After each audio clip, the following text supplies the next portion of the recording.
a lot of times the ego only owns one side. You're either doing an amazing job or you're not doing good enough.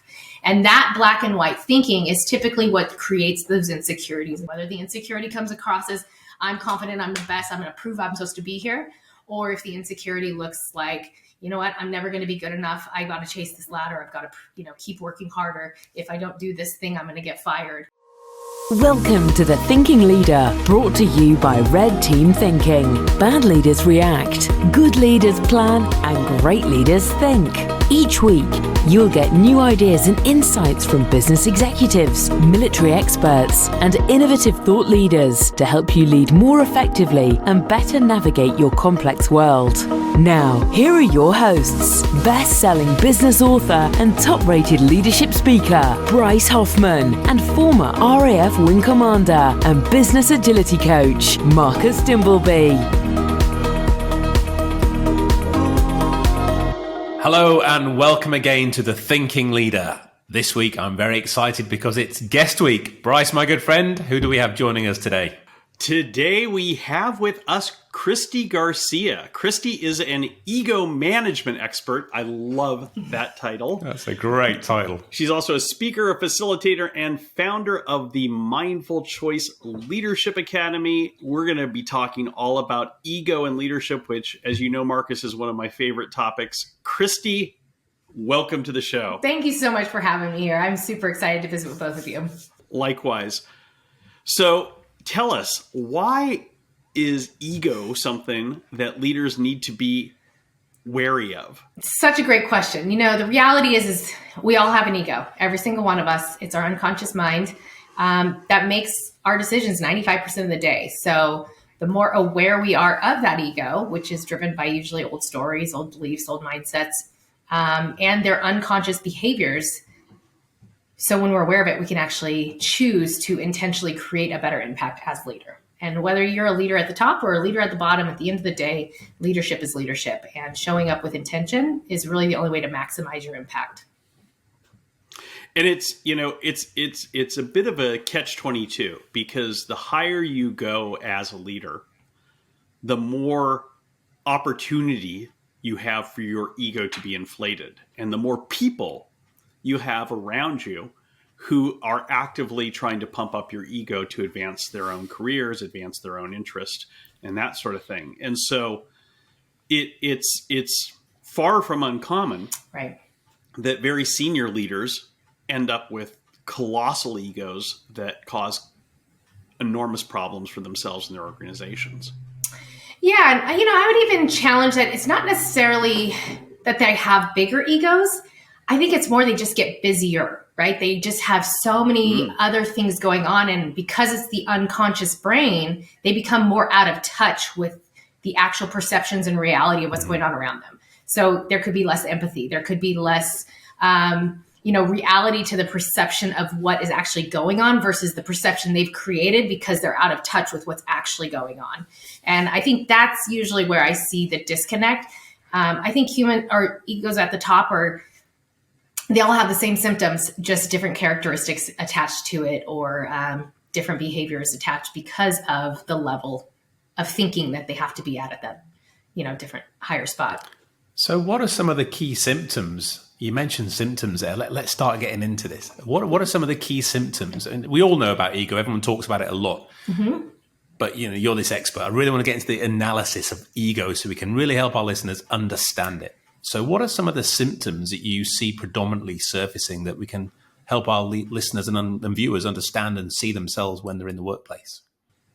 So it's a great question. There's in Mindful Choice, we refer to three egos. There's the complier ego, the protector ego, and the controller ego. And when you look at the complier ego, they are the human side of all of us, right? The side that cares about people, put people before tasks. They're warm, they're inviting, they're friendly. They can walk into a room with strangers, walk out with friends. Now, with that complier behavior, unfortunately, the downside to complying behavior is that you are naturally someone who wants to please people, right? You want to be liked, you want to be validated, you want permission to, do what's right. Unfortunately, with that, as a leader, it can make you struggle to make decisions. It could be a struggle to hold people accountable. It could be a struggle to give hard feedback. So those are kind of the downsides of the complier. When you're thinking about the protector, that's quite the opposite of that. I'm so fascinated because that's quite the opposite of what people think an ego is. You know, people with ego give hard feedback and don't worry. But what you just mentioned then is more of a softer aspect, but I can see the complications that brings to being absolutely. And so that's kind of one of the things that I love about ego, because when you think of ego, you usually think of the loud, arrogant person in the room, right? The one that's kind of a jerk. They talk their truth. They're too direct. They're too forceful. They're too aggressive. And unfortunately, that's just one type of ego. That's more of your controller protector ego. When you're talking the people side of ego, the human, it's more the passive, the quiet, the one that sits back because they don't have the courage or the confidence to speak up, right? And so those are actually the same exact motivators behind those egos. They just have very different symptoms. And so a lot of times you'll have a room that's full of, people at a boardroom, and it's full of compliers and controllers. The controllers are typically the ones that are running the room. Protectors are usually the ones sitting back, maybe feeling a little, they can get very aggressive, black and white thinking. And then your compliers typically are the ones that are sitting back, not saying anything, but they have a really big concern, but they'll walk out of the room and start complaining. And so when you can recognize these traits of the egos, you can start addressing them in that group environment, which changes the dynamic and the conversation so drastically. So controller and complier, I get very clearly from your description. I'm curious about the protector. Yeah, so to get specific with the other two, so the protector is, that's where our integrity lives. So ideally, we all want to adopt 33% of all three egos, right? If we use them all about that 33%, we're really pulling the strengths and we're not overusing them. So the language I use is when you overuse a strength, it starts to hold us back and it's more ego driven. It's not conscious behavior any longer. And so that overused strength of the protector's strengths are high integrity, speaks truth, very authentic and real.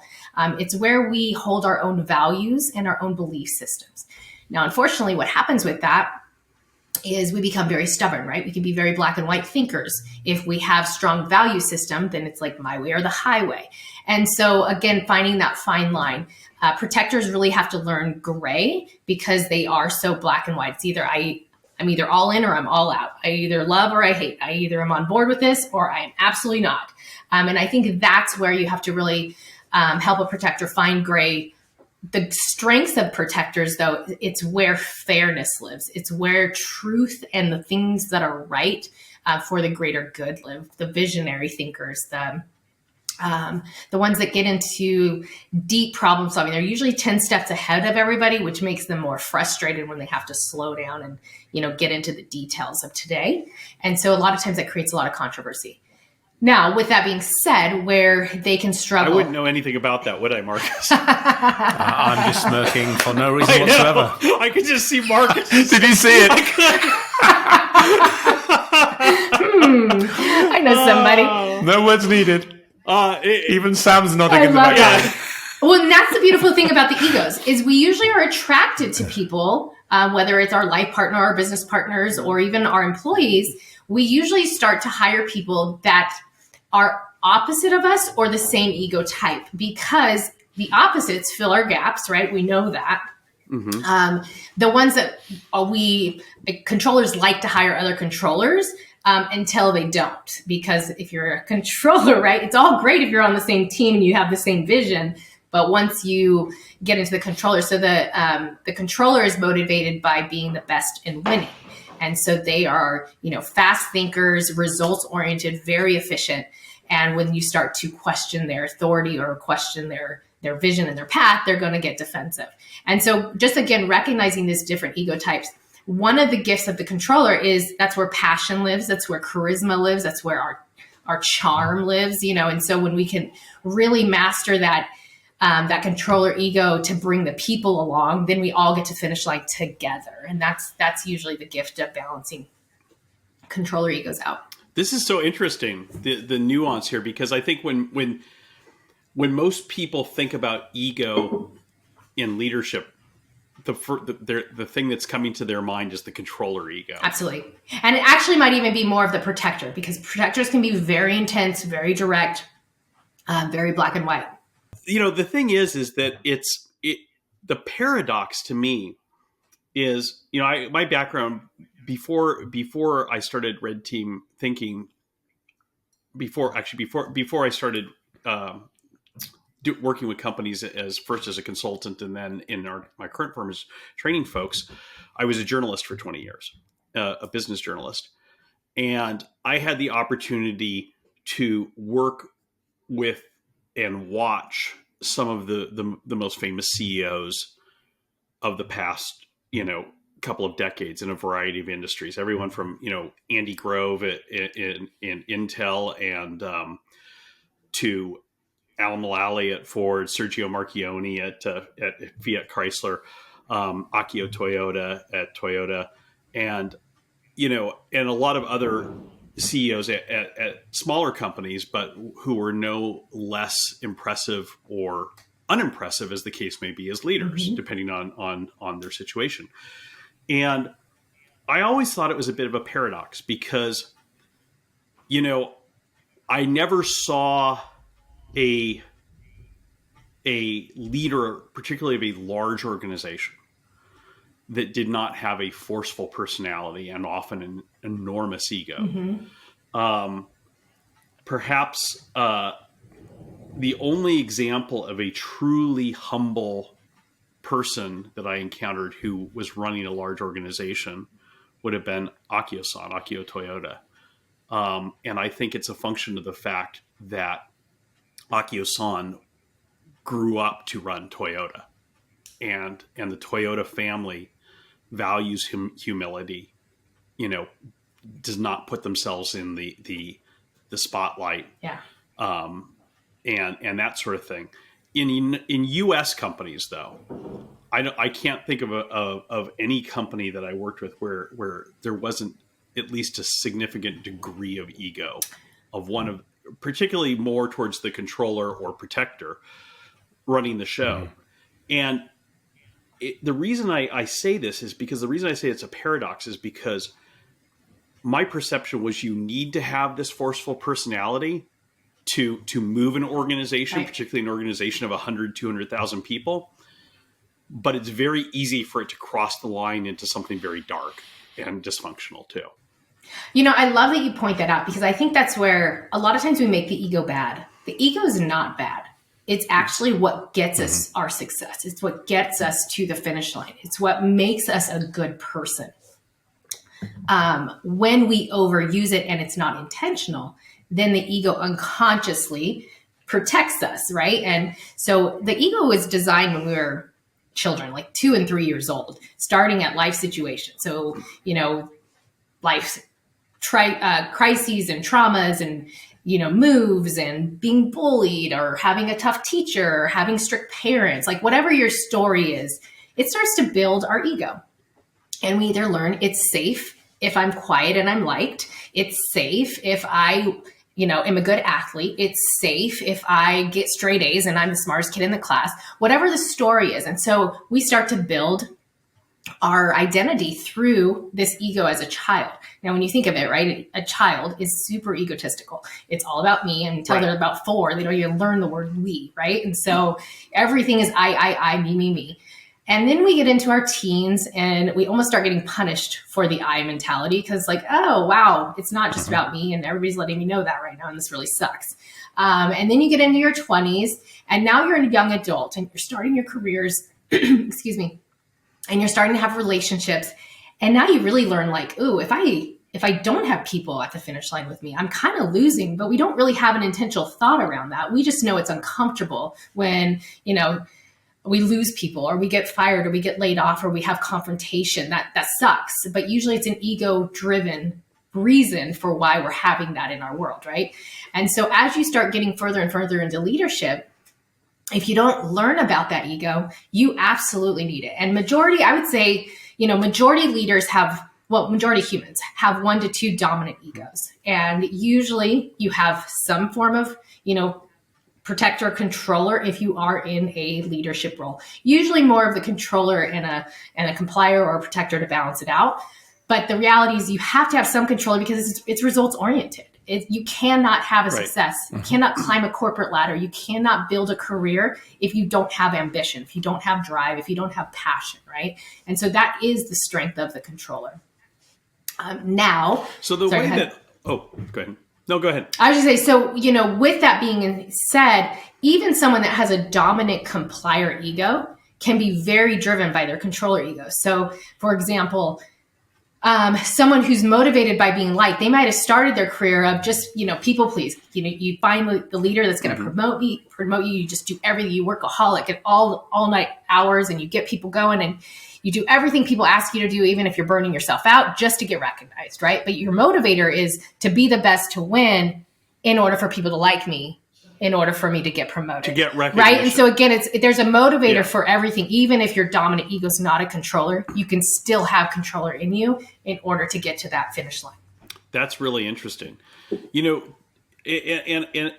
my thought on this that I came to after seeing literally hundreds of different CEOs in different industries around the world operate is that it's like you said, Christie, we all have an ego. It's not, when you tell someone don't be egotistical or don't have an ego. Curb your ego. That's like saying that's like, well, no, what I was going to say is curbing is different though, because that's see, I think that's the key. I think that the most successful leaders I've seen are not ones who have no ego. They're ones who have learned to ride their ego instead of letting their ego ride them. So they use it in an intentional way that they are in control of their ego rather than being unconsciously controlled by their ego. Absolutely. That's what I want to pick out, because you started off, Christie, saying it's the unconscious mind.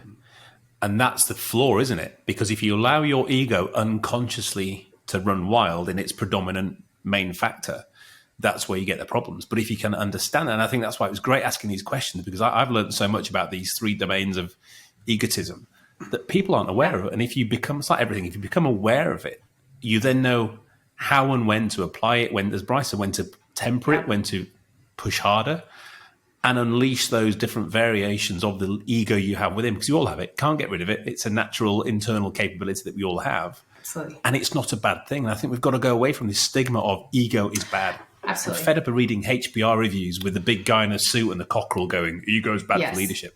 It's not. It's got to be understood. It's got to be managed. And the lack of understanding and thinking about it, and then managed. Absolutely. Yeah. How do you see people manage? I want to push back on that a little bit, actually, because I do think that ego can be very bad. Well, absolutely. An overused ego is detrimental to success, to relationships, to happiness, to all of it. Absolutely. Exactly. But you can't, but the idea that you're going to eliminate it, that it's a switch that you're going to have, that you have a choice to turn on or off, is where the problem, I think, lies. It's a feathering. Absolutely. I don't think this is a binary thing, is it? It can't be. And I think that's one of the, big things about mindful choice. That's what we do. We normalize the ego, right? It's normal. We all do it. We can all be a jerk sometimes. We can all be passive aggressive sometimes. We can all be too direct and, too task oriented, and we forget about the people sometimes. And I think that's where, when we normalize it, it just becomes part of human nature. We get to say, hey, I'm not perfect. And when I'm not perfect, that means that I can apologize. And where a lot of times the ego doesn't let us apologize, because then people think I'm soft, or people think I, messed up and I can't mess up, or I have no worth or value. And that's where egos really hurt leadership. And we see that all the time in our politics, in our corporations, in our even small, businesses, and in our homes. People just can't admit when they're wrong. And instead they have to blame and find some reason why they did what they did. It's like, just accept you did what you did because you have an old belief system that told you that you're not worthy if you do X. And so you can't accept that you did X. Instead of just saying, you know what, this morning I was grumpy and I was bitchy and I just got to apologize for it. I am sorry. Let's start over. Right? Like, now I'm normal. And that's parenting 101. You see that in your children, and it's and as you said, that nurturing of that, I think that's nipping that in the bud, educating them on when that surfaces, that it's your responsibility as a parent to call that out.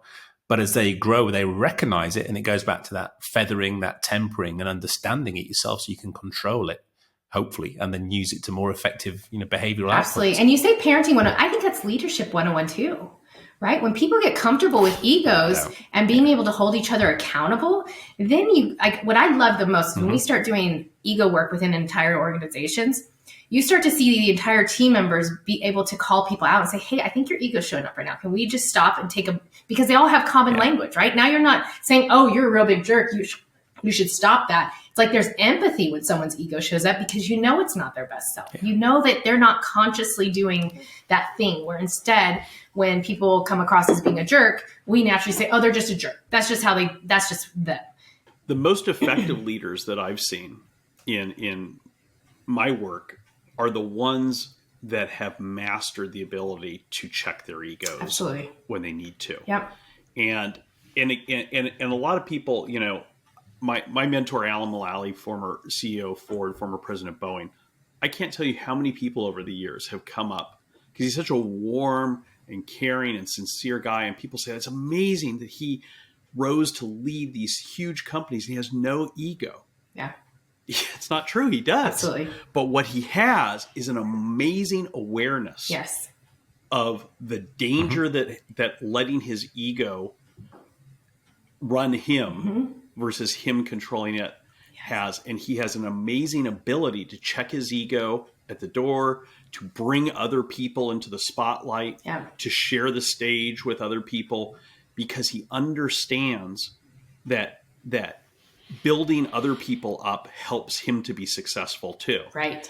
And the thing is that what I've seen, and I'm curious your thoughts on this, is that the people who aren't able to do that, the leaders who, you know, a lot of times people think, you know, someone who is just like, you know, I'm going to pick on someone, Jack Welch, you know, someone who I perceived as having a huge ego that was kind of out of control at many points.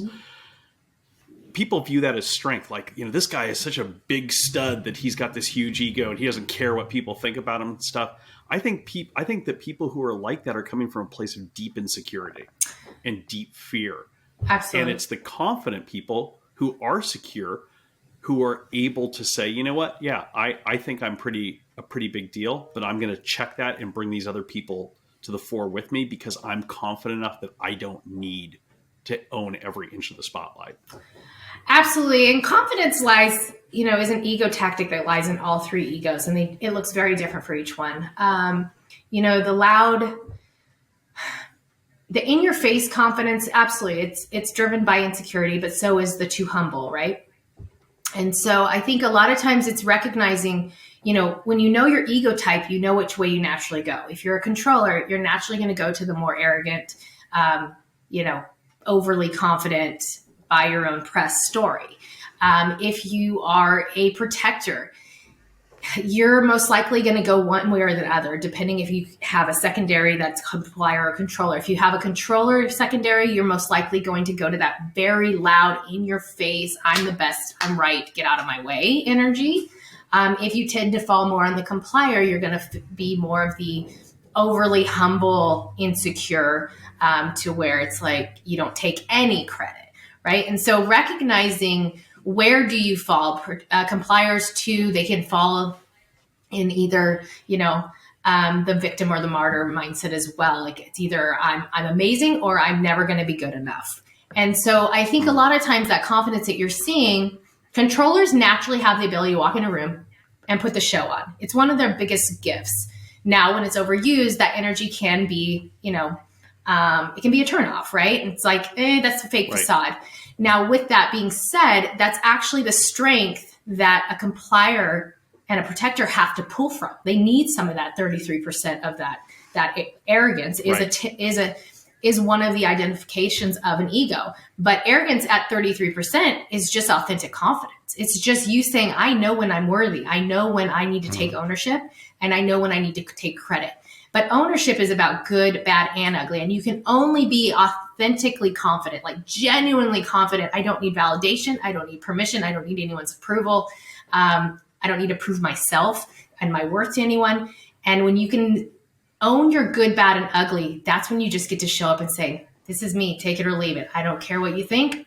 I know that I'm doing right now. I can look myself in the eye and say I can sleep because I chose my best way. And I think that's when we're managing our ego. When you see a leader who does that well, they can look themselves in the eye and say, you know what? I managed my ego today. Was I perfect? No. And they'll be able to list off the 5 things that they didn't do well. Where did I do great? And they'll be able to list off the 10 things they did great. And I think that's really the balance when a leader can own both sides of it. A lot of times the ego only owns one side. You're either doing an amazing job or you're not doing good enough. And that black and white thinking is typically what creates those insecurities. Again, whether the insecurity comes across as I'm confident, I'm the best, I'm going to prove I'm supposed to be here, or if the insecurity looks like, you know what, I'm never going to be good enough. I got to chase this ladder. I've got to, keep working harder. If I don't do this thing, I'm going to get fired. And they're constantly trying to justify their worth and value. But, some of the most successful leaders still fall into the insecurity that I'm not doing a good enough job, and they're just chasing the ghost. Right. And they're never going to get good enough because you meet a goal, but it's still not good enough. You got to get to the next goal. And so again, being very aware of where is that ego, creating this fake facade of confidence that you internally don't think you're doing a good enough job, because that's typically what the ego is. A lot of times the world around you, especially the higher up you go, we can all be trained to put the show on.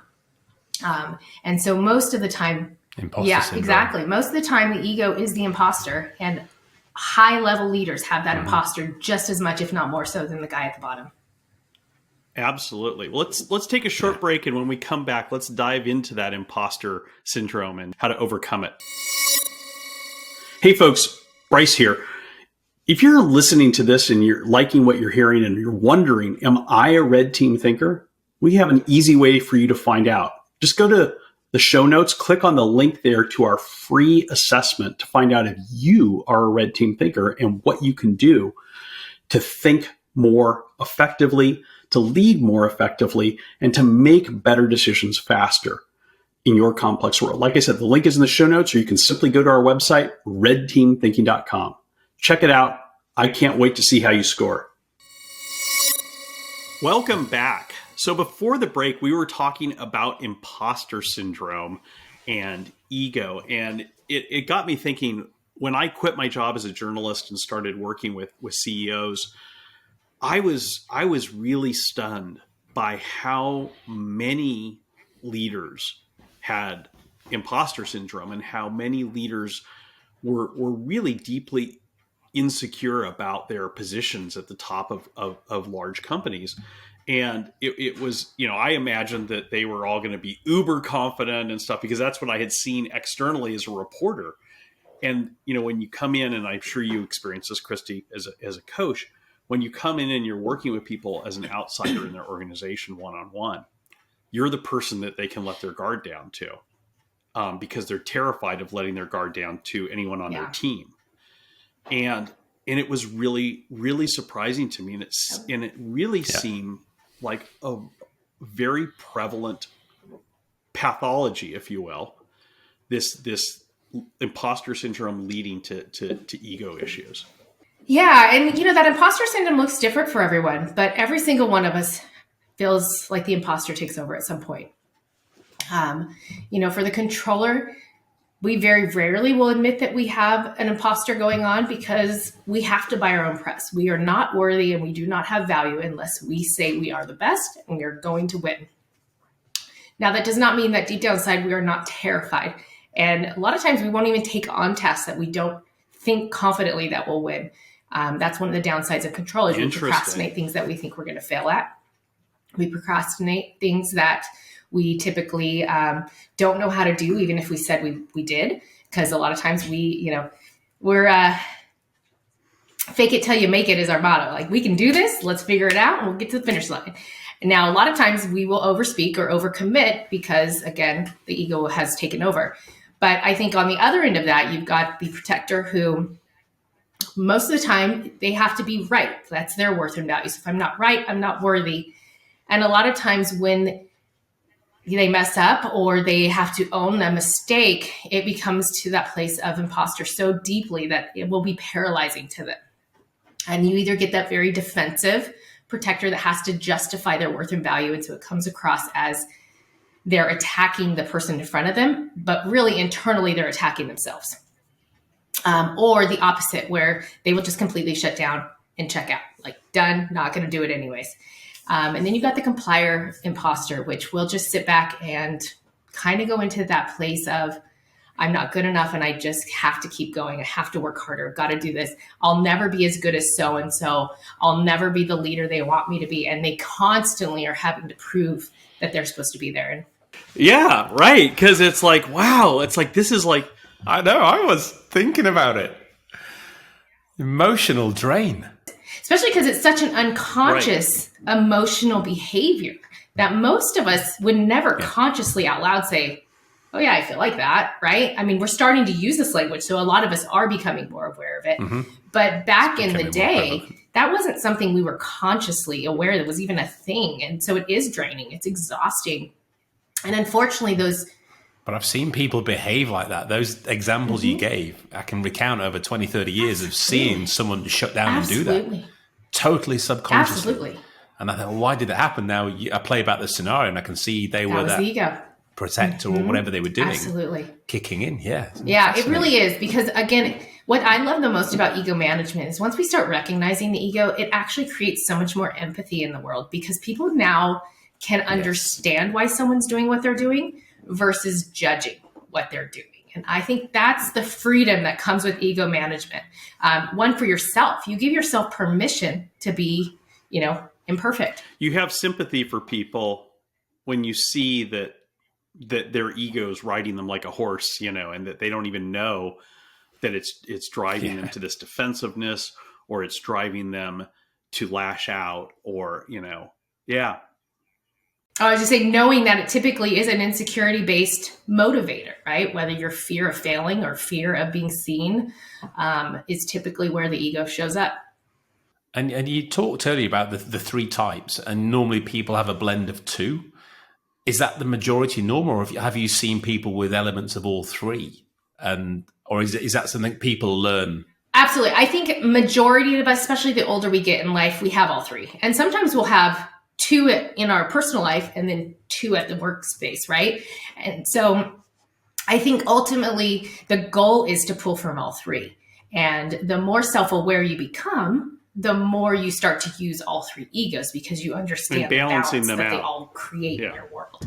Our best self, exactly. Our best self is when we use all three at that 33%, because now we are a caring, empathetic, kind leader who does what's right for everyone, who is fair, who holds integrity and speaks truth, and who also needs to get results and gets everybody to the finish line with us.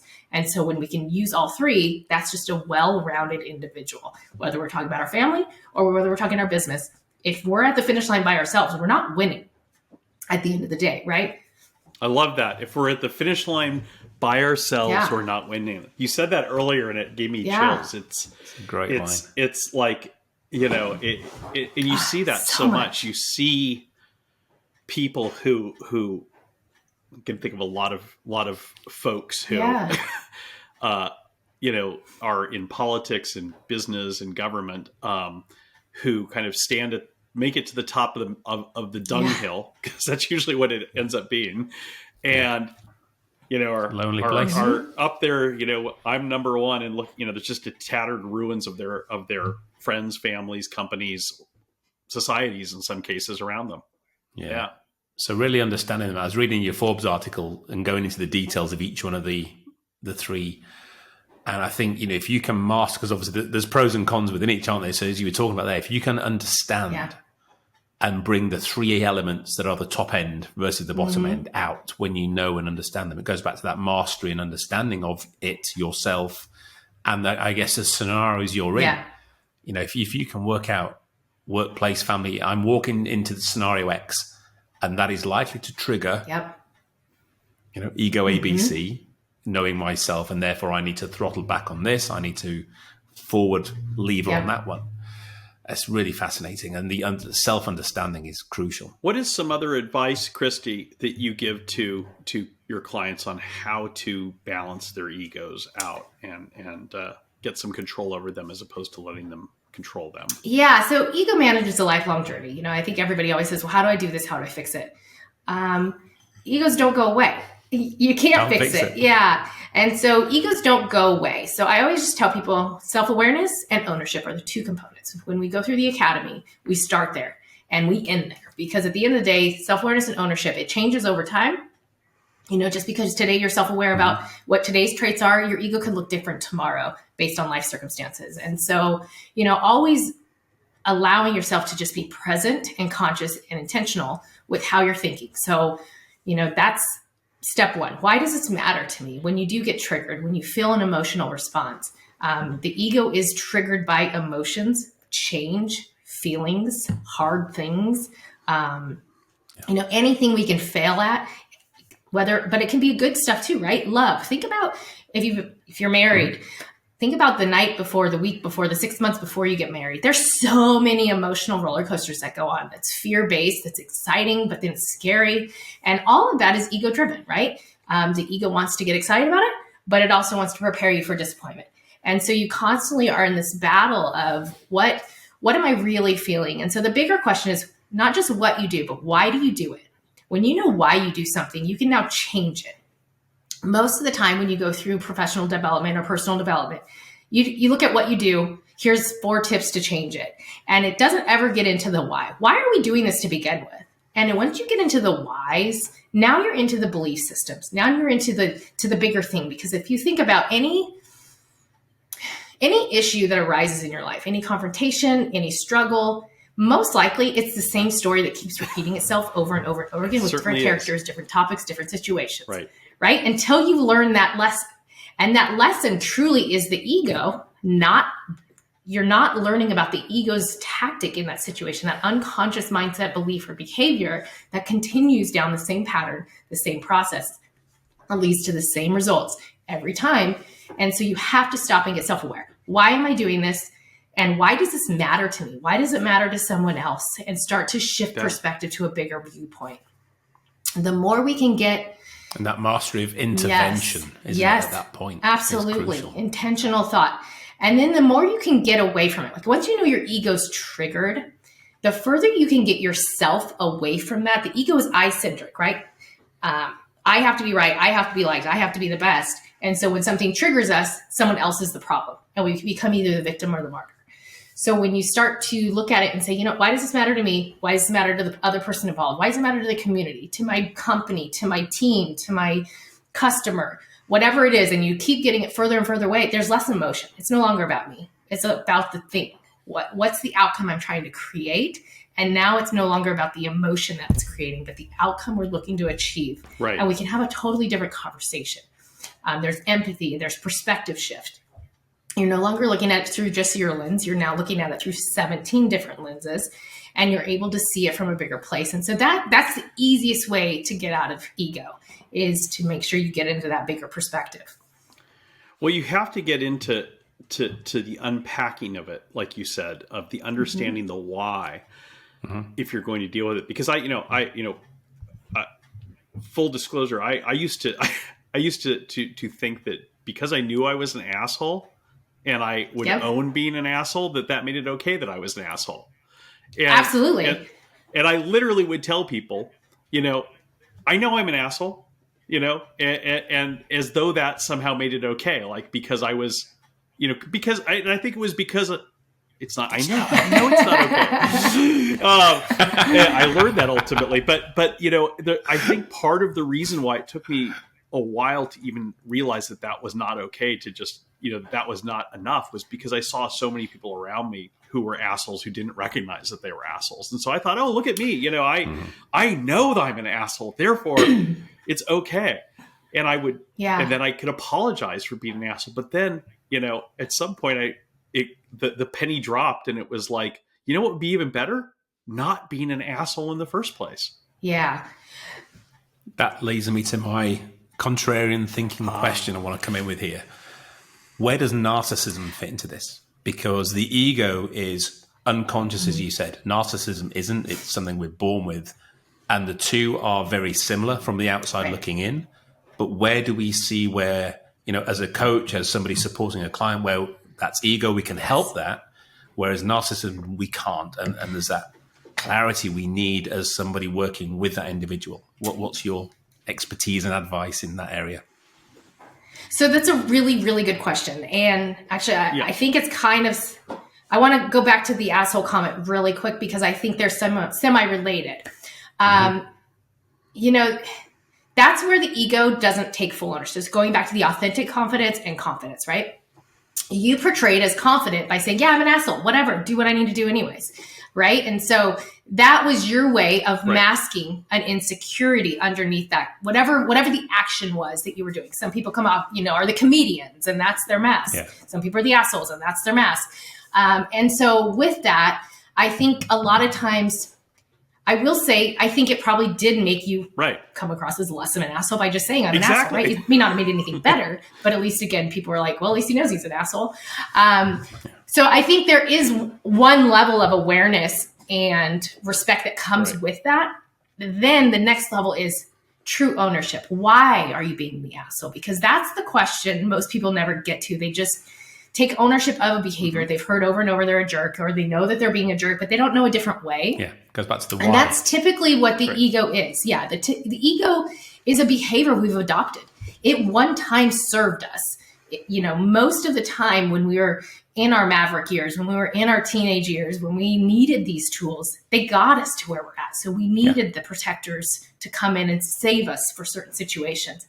Now that we have relationships, now that we're running teams or businesses, it doesn't really serve us anymore. And that's when we have to shift. But at that point, it's usually like, well, I don't even know a different way. This has always worked. So now I'm just the asshole, right? And so again, I think recognizing that that's a good cue that there's an ego that's masking your good guy. A lot of times good guys want to come across as the tough guy, right? Like I was too soft. And so a lot of times compliers, especially complier men, it's like, well, I don't want to come across as too soft. So I'm going to mask it with this protector that's a jerk. And so, really show them that I could be boss. And I think, again, knowing, what's the motivator behind whatever it is that you're masking, and then taking the ownership to a super deeper level. And that's where the authentic confidence comes from. That's when you say, I was a jerk, now I can own it, actually say sorry versus, yeah, I'm a jerk. I get it. I don't care. Just go do your job.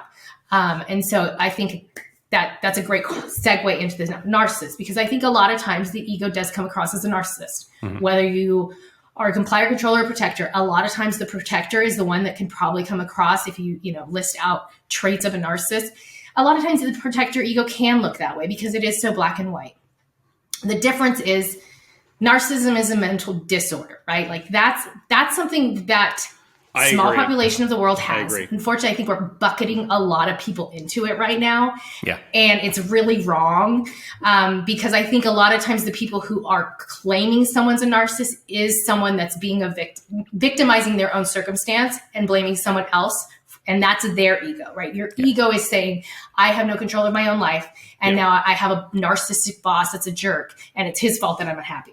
That's ego tactic. I don't think probably either person are narcissists in that moment. That's just ego-driven behavior. So I think that's where the fine line comes from. As far as narcissistic traits that the egos can support, one, being very black and white, my way or the highway. That's very much an ego trait. Not having empathy. It hurts too bad to have empathy. I've learned that I've got disappointed, so I might as well just prepare for disappointment and not care about anyone's feelings. Those are ego tactics. Putting myself on the O line, put myself first because no one else is going to take care of me, so I must take care of myself. Those, again, are ego tactics. So I think there's a lot of overlapping ego traits that can look very narcissistic because, again, the ego is driven by me. I am taking care of me first, and no one else matters, and it's an isolated tactic. I think that you're absolutely right, and I think that this is intellectual laziness, which you see in any situation where it's easier to just bucket people and say, well, that person's a narcissist, rather than that person's got an ego issue because of a reason. We usually try to stay away from politics on this podcast, but not always. And so, I'm going to throw out, we have a graphic example in the United States over the past several years of an absolute true narcissist in Donald Trump. And if you look at that, that is very different than just an egomaniacal CEO. That is somebody who literally, it is impossible for them to have a moment of self-reflection. It is literally, clearly impossible for him to have any questioning of any decision he's ever made in his life. And you know, the thing that struck me the most about that was I think it was when he was running for president. He was talking about what a big Christian he is, and a New York Times reporter asked him if he ever sinned and asked God for forgiveness, and he said no, because I've never sinned.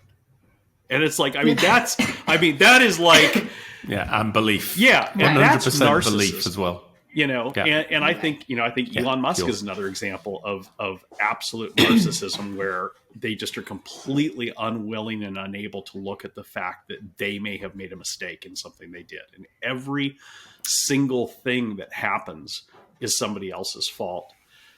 But those people are rare. Yes. And I'm going to take it to the other side, because I think those are controller protector narcissistic traits.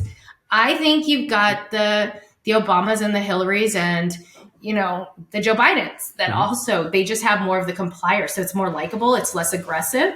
I think they have the narcissistic traits. Now, whether they're narcissists or not, like, again, who knows? If you just look at his egos. Well, politics certainly seems to attract narcissists at that level. Well, I think our world has created that, right? Like, could you imagine a normal person who likes to come home to their family, who likes to have a normal life, be in politics today? Like, it's not even possible. You get thrown to the wolves before you even get elected. You get, everything is just so... People like the drama these days. You've got, the Kardashians, which are role models. I mean, you've got, housewives, which people can sit around and binge all day, which, again, no judgment. But I think that's becoming more of the norm, the drama-fed news that is unfortunately ego-driven. It's like, how much dopamine can we give someone to give them a fix? And dopamine is what feeds ego. And so it's like... You're absolutely right. And this is something that we've talked about before, and Marcus and I are in deep agreement on both sides of the Atlantic, is that the problem, particularly in the US and the UK, is that anyone who has any business running the United States or the United Kingdom would never want to in a million years right now, and so what we're left with is on both sides is people who are just such colossal narcissists that they are willing to dive into that cesspool and bathe in it every day because and relish it. And that's, it's like, that's such a scary thought. And yet we see it everywhere.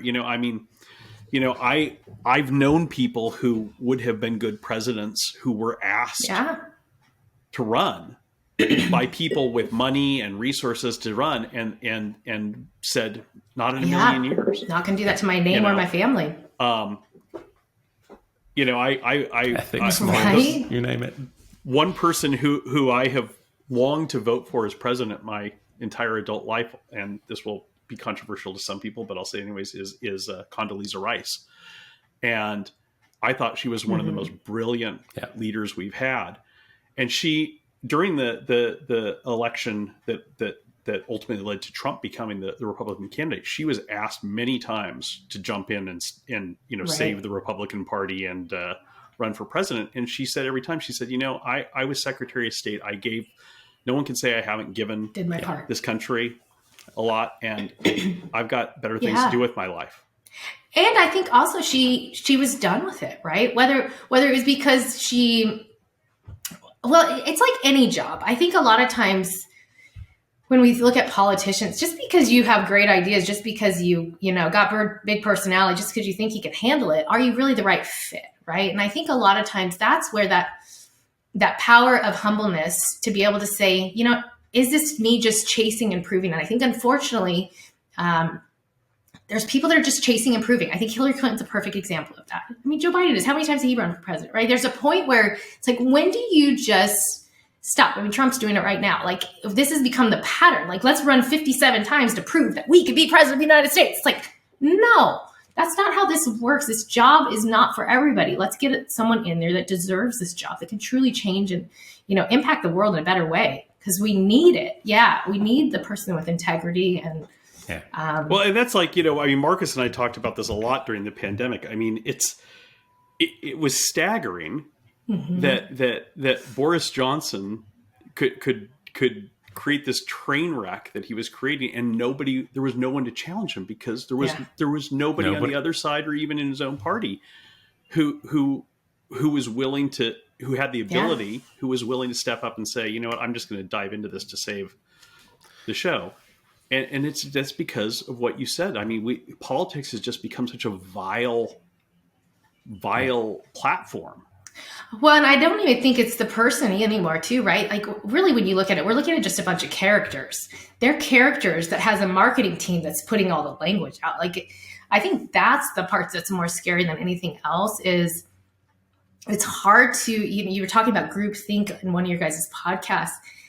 I think it's really hard to not groupthink anymore, right? Like, the way social media is set up, the way things are already predicted to assess how they think you're going to think, so you only see this one path, has really created some closed-minded thought. And I think that's another ego's tactic to really isolate and separate and divide us as humans. And you're seeing that every day. I mean, whether I do so much coaching that ends up going into families, because it's like, I haven't talked to my parent in 5 years because I just can't stand that they voted for X or they believe this. And it's like, when did that happen? That's so sad. You surfaced a huge point, which is that, I directly blame social media for this, is that we've now created a machine to fuel the worst parts of our ego. Yeah. Because, and Marcus and I have recommended this before, but I'll recommend it again, and Sam can put a link in the show notes. The Netflix documentary, The Social Dilemma. It's really good. So terrifying. Good, because it's terrifying, and it's terrifying because it's the people who created these algorithms talking about how they were created, right? And they were created to play off of these negative ego traits that you've described, and to poke them, and to because they know that generates a response, keeps people coming back, keeps people clicking, keeps people spending more time on that platform, and as a result, I think that we see all around us the kind of tragic evidence of people whose egos have just gone out of control, and yet it's you have to have sympathy for them, because there is a machine that is driving that, and it's not driving it to have that outcome; it's driving it to make money. But that's the consequence of it. Absolutely. I mean, one of the biggest mottos we have is, if you don't control your mind, someone or something else will, right? And at the end of the day, that's what's happening. That's what's happening. Whether it's social media. That's the product out there. People are trying to capture. And that's what they want, right? And it's really scary, especially now that we're getting into the whole AI stuff. I mean, there's cool parts to this, but it's really terrifying as well, because it does just starts to make us not be able to think for ourselves. And I think we've seen that a lot in the last 5 to 10 years. It's Absolutely. really, really scary. Yeah. On that bombshell, Christie, thank you so much for joining us today. What a note to end on, indeed. Thank you. Fabulous to have you. Really interesting conversation.